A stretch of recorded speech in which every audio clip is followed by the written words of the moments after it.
Guys, I'm being harassed in my own home. मुझे इतना परेशान किया गया है पिछले 4-5 सालों में, कुछ काम नहीं कर पा रही हूँ। तनुश्री दत्ता एक ऐसी एक्ट्रेस जिन्होंने बॉलीवुड में पहली बार 2008 में पावरफुल लोगों के खिलाफ आवाज उठाई। उनका नाम मीटू मूवमेंट का एक स्ट्रॉन्ग सिंबल बन गया था, लेकिन 2025 में वो एक बार फिर से हेडलाइंस में है। और इस बार वजह है उनका वायरल वीडियो जिसमें वो कहती हैं कि उनको उनके ही घर में हैरेस किया जा रहा है। इस वीडियो में हम बात करेंगे 2025 के रीसेंट इंसिडेंट के बारे में, उनकी 2022 की शॉकिंग एलिगेशंस और उनका पूरा कंट्रोवर्शियल पास्ट बिना किसी बायस के। 21 जुलाई 2025 को तनुश्री ने अपने इंस्टाग्राम पर वीडियो पोस्ट किया जिसमें उन्होंने बताया कि उनको उनके ही घर में हैरेस किया जा रहा है, सीलिंग गिर रही है, आवाजें आ रही हैं और वो खुद को अनसेफ फील कर रही हैं। उन्होंने कहा, मैं हर रोज एक नया टॉर्चर फेस कर रही हूँ। जब मैंने पुलिस को बुलाया तो उन्होंने बोला एफआईआर के लिए स्टेशन आना पड़ेगा। वीडियो में वो विजिबली स्ट्रेस नजर आई, किसी स्पेसिफिक अटैकर का नाम नहीं लिया। पुलिस ने कंफर्म किया है कि कंप्लेंट रजिस्टर तभी हो सकती है जब प्रॉपर एफआईआर हो। ये पहली बार नहीं हुआ है जब तनुश्री ने हैरेसमेंट का इशू उठाया हो घर के अंदर। 2022 में भी उन्होंने पब्लिकली पोस्ट करके बताया था कि उनकी सीलिंग क्रैक हो रही है, पानी लीक हो रहा है और उनके घर में रिपीटेडली ऐसे इंसिडेंट्स हो रहे हैं जो नॉर्मल नहीं लग रहे हैं। उन्होंने लिखा था, लगता है कोई सिस्टम के थ्रू मुझे मेंटली डिस्टर्ब कर रहा है। उन्होंने स्टाफ पर डाउट उठाया था। ये पोस्ट भी इंस्टाग्राम पर पब्लिक थी, किसी पर्टिकुलर ग्रुप या इंडिविजुअल का नाम उस वक्त भी नहीं लिया गया था। पब्लिक ने इस बार मिक्स्ड रिएक्शन दिया है, कुछ ने सिंपैथी दिखाई है और कुछ ने कहा है कि पैरानोया हो सकता है। अब थोड़ा बैकग्राउंड समझना जरूरी है। तनुश्री दत्ता ने 2008 में हॉर्न ओके प्लीज फिल्म के सेट पर एक्टर नाना पाटेकर पर सेक्सुअल हरेसमेंट का इल्जाम लगाया था।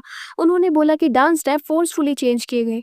उनके रिफ्यूजल के बाद भी एलिजिडली उनकी वैनिटी वैन पर लोगों ने अटैक भी किया। उनका कहना था कि एमएनएस वर्कर ने उनकी कार तक तोड़ दी। उन्होंने शूटिंग छोड़ दी और इंडस्ट्री से ब्रेक ले लिया।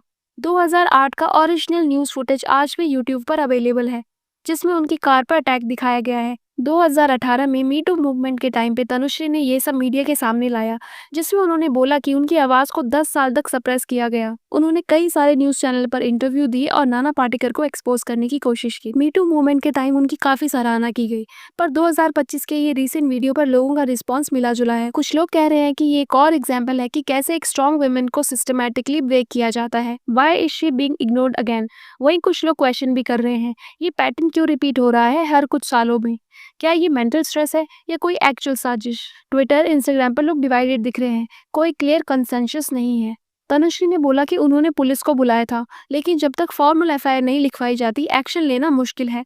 उनका कहना है कि वो मेंटली ऑलरेडी स्ट्रेस में हैं और ये लीगल प्रोसेस उनके लिए एग्जॉस्टिंग है। तनुश्री दत्ता ने पास में भी अपने साथ होने वाले हैरेसमेंट के इंसिडेंट ओपनली शेयर किए हैं। 2022 और अब 2025 दोनों बार उन्होंने सिमिलर पैटर्न के इंसिडेंट बताए हैं, ceiling damage, suspicious staff behaviour और मेंटल डिस्ट्रेस। लेकिन अभी तक किसी अक्यूज का नाम नहीं लिया गया है, कोई एफआईआर ऑफिशियली रजिस्टर नहीं हुई है और कोई लीगल एक्शन मीडिया के सामने नहीं आया है। ये कहना मुश्किल है कि ये कोई रियल ऑर्गेनाइज टारगेटिंग है या मेंटल हेल्थ का प्रेशर या कोई ट्रॉमा। एक और चीज जो इस बार शॉकिंग थी, तनुश्री ने कहा कि वो अकेली हैं, जबकि उनकी छोटी बहन जो खुद एक टीवी और फिल्म एक्ट्रेस हैं, उन्होंने 2018 में मी टू के वक्त उनका खुलकर सपोर्ट किया था।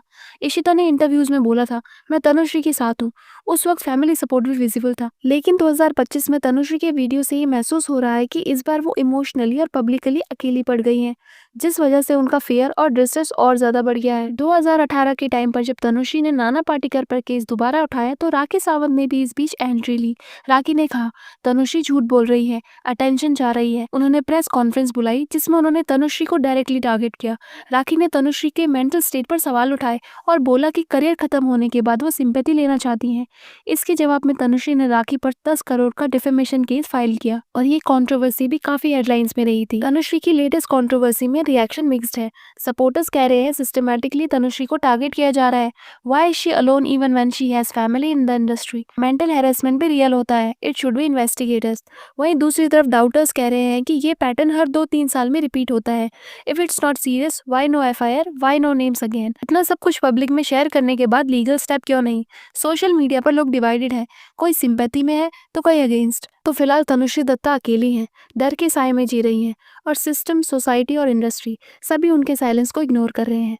क्या इस बार उनकी आवाज़ सुनी जाएगी या फिर ये केस भी एक ट्रेंडिंग वीडियो बन के रह जाएगा? ये तो टाइम ही बताएगा। ना हम स्पॉन्सर्ड है ना स्क्रिप्टेड, आपका एक सब्सक्रिप्शन ही हमारी स्ट्रेंथ है। So please subscribe to drama dose.